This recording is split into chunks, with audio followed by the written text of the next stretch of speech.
queridos alunos. Esta é a nossa aula de número 19 do módulo 8, que trata da pessoa de Cristo.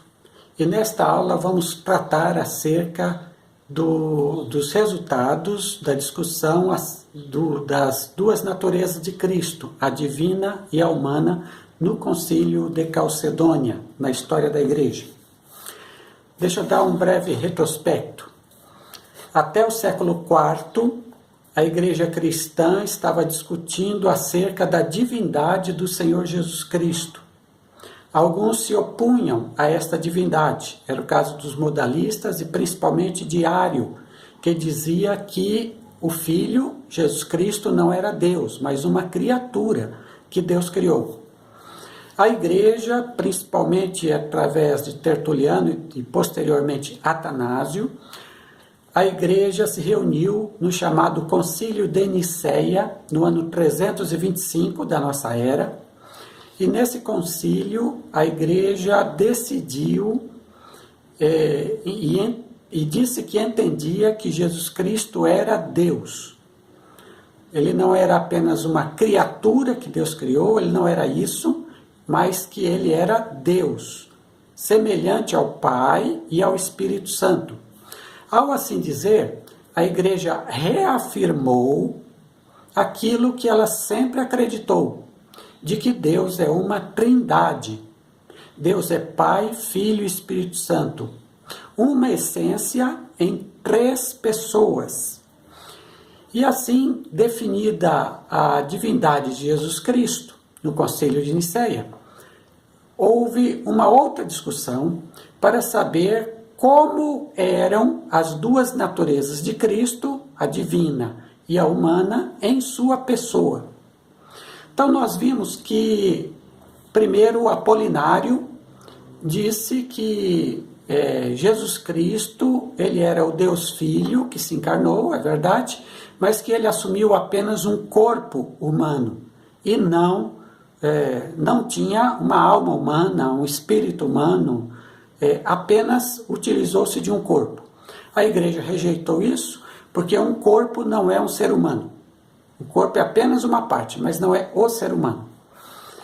E depois de Apolinário, nós temos no século V, Apolinário foi no século IV, então nós temos no século V uma discussão entre dois bispos da Igreja. Um chamava-se Nestório e o outro chamava-se Cirilo. Nestório ensinava que Maria, a mãe de Jesus, havia dado à luz a um homem chamado Jesus. E que neste homem que Maria gerou no seu nascimento veio o Deus Filho, o Logos, o Verbo. E quando o Deus Filho vem sobre esse homem, o Deus Filho se ajunta com esse homem e o Deus Filho dirige esse homem chamado Jesus. Então, Nestório dizia que o Deus Filho apenas se ajuntou com o homem chamado Jesus. E Maria gerou o homem Jesus. Não tem nada a ver com Deus Filho. Ela gerou o homem Jesus. Daí, Nestório cunhou um termo chamado Christotokos. Que significa isso? Cristo em relação a Maria. Ela é Christotokos. Tokos é mãe, ou aquela que gera, e Cristo, então, é o que ela gerou. Então, ela é mãe de Cristo, de Jesus Cristo, mas não tem nada a ver, não é mãe do Filho de Deus que se juntou com Jesus Cristo. Diferente de Nestório, nós temos o bispo Cirilo. Cirilo dizia o seguinte, que quando Deus Filho veio, quando ele se encarnou, ele se tornou um homem. Então, ele, o Deus Filho, assumiu para si, não um homem, mas uma natureza humana. Ele assumiu a natureza humana e, portanto, o Deus Filho tornou-se homem. Nesse sentido do que Cirilo fala, não aconteceu um ajuntamento entre Deus Filho e o homem Jesus, não. O Deus Filho tornou-se homem. Então, o homem é o próprio Deus Filho. É o Deus Filho com uma natureza humana sendo homem. Nesse sentido, Cirilo dizia que Maria gerou o Deus homem. Ela não gerou um homem chamado Jesus. Ela gerou o Deus homem, que recebeu, agora sim, o nome de Jesus. Mas foi o Deus homem que ela gerou. Aí, Cirilo cunhou uma expressão chamada Theotokos, ou seja, que Maria era a mãe, Tokos, mãe, aquela que gera, de Deus. Theotokos, mãe de Deus. E com essa expressão, Cirilo queria dizer, em relação a Jesus Cristo, que Maria tinha gerado uma pessoa que era, ao mesmo tempo, Deus e homem. Ao mesmo tempo, Deus e homem. Daí a expressão mãe de Deus. Não que Maria fosse mãe de Deus em termos da divindade eterna do Deus Filho, mas que ela era a mãe de uma pessoa que ao mesmo tempo era Deus. Nesse sentido, corretamente, mãe de Deus. Com essa discussão dentro da igreja, novamente a igreja se reuniu em concílio, como geralmente fazia naquela época para definir alguma questão de doutrina. A igreja se reuniu em um concílio na cidade de Calcedônia, no ano de 451 da nossa era. Então, o concílio de Calcedônia elaborou, discutiu e definiu essa questão e elaborou um credo, que é o credo de Calcedônia. Eu vou ler, então, este credo e vou ler e vou fazer alguns comentários e assim eu vou até o final. Retirei o texto do livro de Bettenson, Documentos da Igreja Cristã. Diz assim, então, o Concílio de Calcedônia, acerca das duas naturezas da pessoa de Jesus Cristo. Fiéis aos santos padres, todos nós, perfeitamente unânimes, ensinamos que se deve confessar um só e mesmo Filho, nosso Senhor Jesus Cristo, perfeito quanto à divindade e perfeito quanto à humanidade, verdadeiramente Deus e verdadeiramente homem, constando de alma racional e de corpo. Paro aqui por enquanto. Vamos analisar essa parte do concílio. Primeiro, o concílio afirma que Jesus Cristo é um só e mesmo Filho. Então, em Jesus Cristo, nós não temos duas pessoas, como propunha Nestório. Em Jesus Cristo, nós temos uma pessoa só. Esta pessoa é, veja bem, ao mesmo tempo, perfeito quanto à divindade, ou seja, ele é perfeitamente Deus, e perfeito quanto à humanidade, ou seja, ele é perfeitamente ser humano. As duas coisas. Quando ele fala de que é verdadeiramente homem, aí eles acrescentam algo importante. Eles dizem, constando de alma racional e de corpo, que era a forma como eles entendiam o homem naquela época, corpo e alma.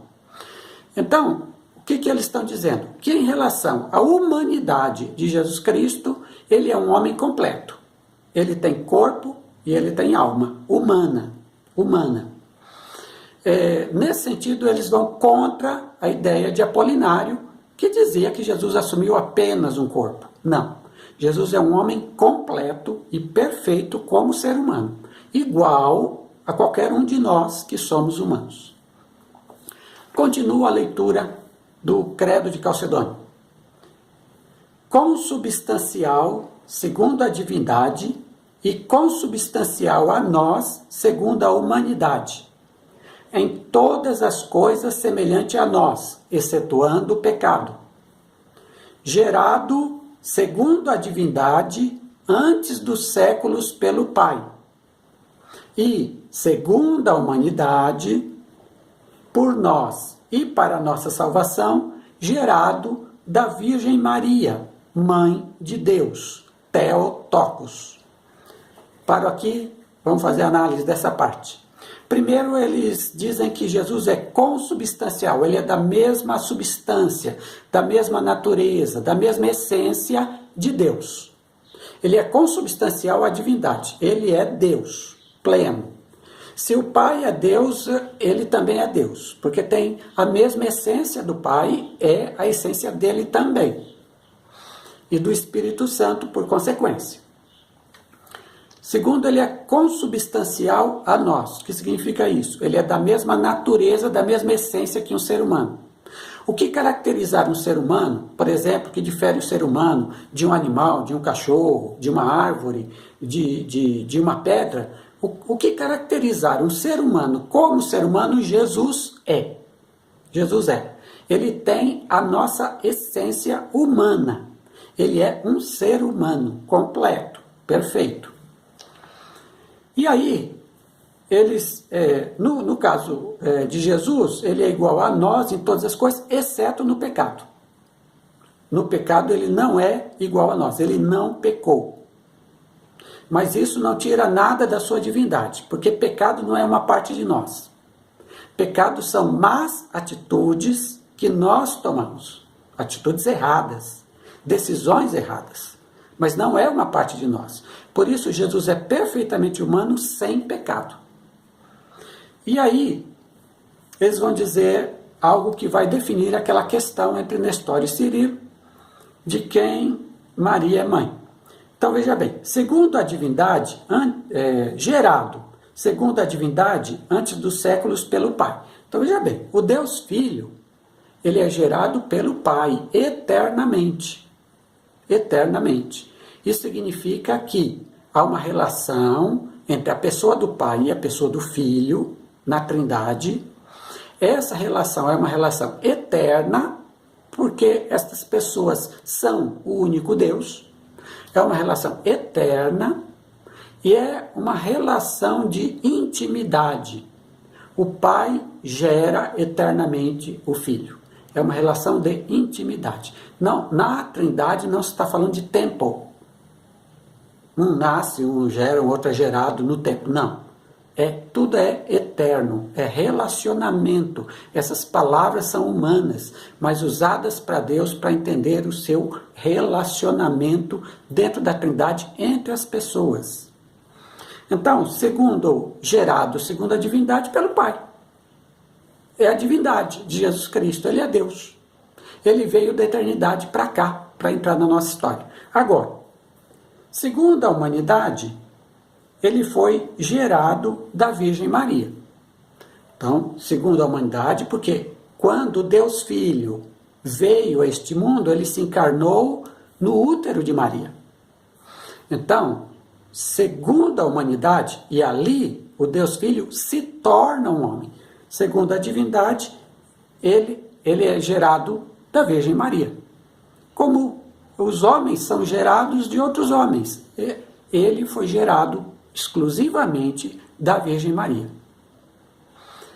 E dessa forma, veja bem, de quem a Virgem Maria é mãe?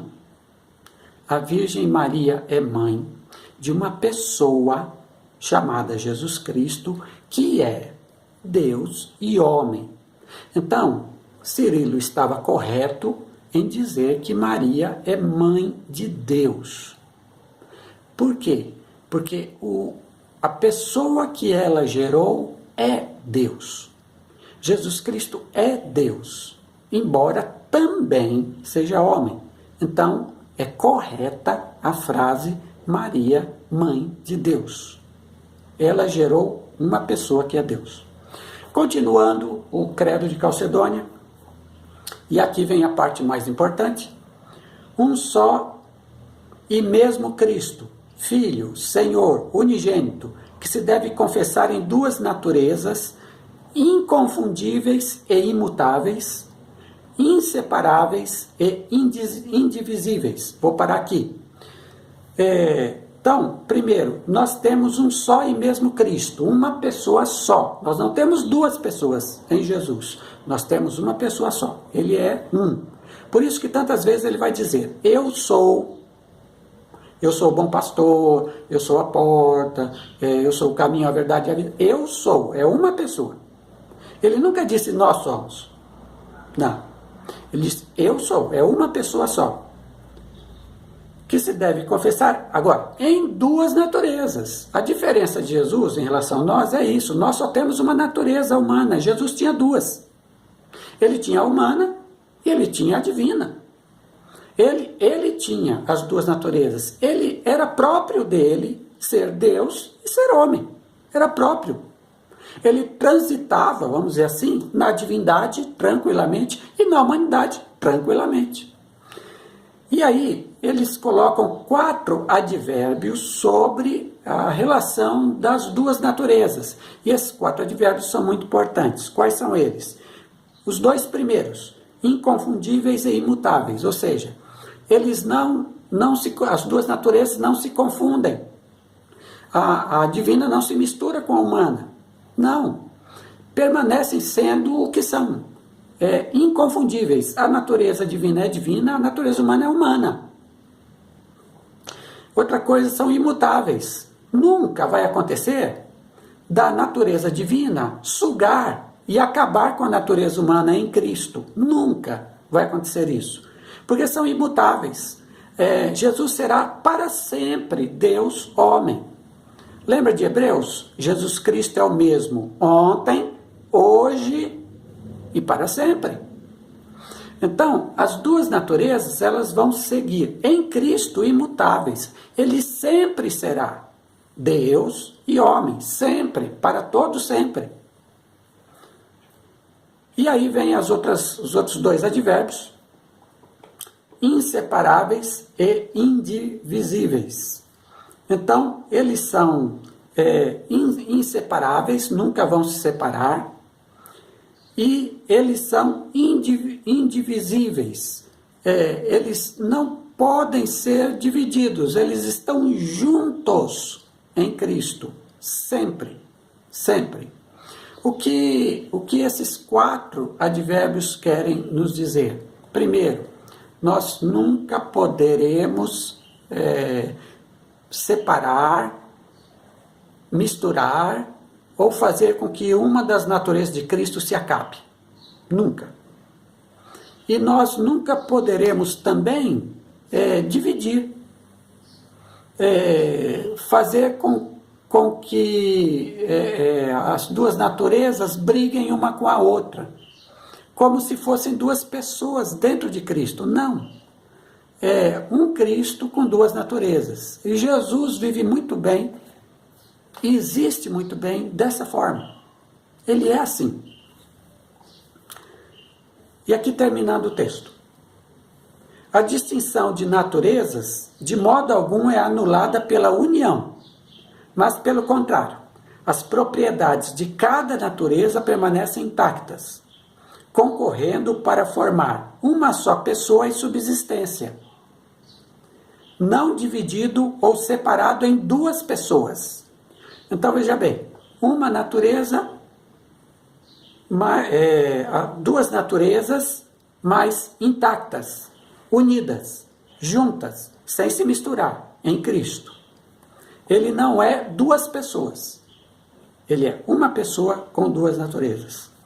Mas um só e o mesmo Filho unigênito, Deus Verbo, Jesus Cristo Senhor, conforme os profetas outrora testemunharam, e o mesmo Jesus Cristo nos ensinou, e o credo dos padres nos transmitiu.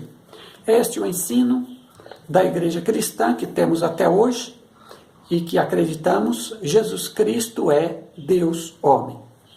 E ele se tornou assim para a nossa salvação, para nos abençoar, para salvar, para morrer na cruz em favor de nossos pecados. Que Jesus, o Deus homem, abençoe você sempre.